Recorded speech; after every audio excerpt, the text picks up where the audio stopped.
Hello everyone, and we're going to continue with our lessons. Today I'm going to show you an improver bachata move. It's got some nice handwork, a little bit of walk around, some body waves, so you can fuse a little bit of the sensual and the more moderne style.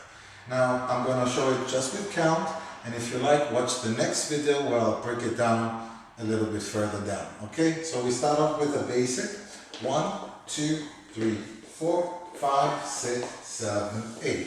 1, 2, 3, 4, 5, 6, 7, 8. 1, 2, 3, 4, 5, 6, 7, 8. 1, 2, 3, 4, 5, 6, 7, 8. 1, 2, 3, 4, 5, 6, 7, 8. 1, 2, 3, 4, 5, 6, 7, 8. 1, 2, 3, 4, 5, 6, 7, 8.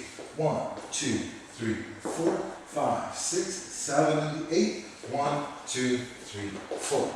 Now check the card, video card right here for the explanation. Slow down. If you caught it from here, very good. Go out and dance it. See ya.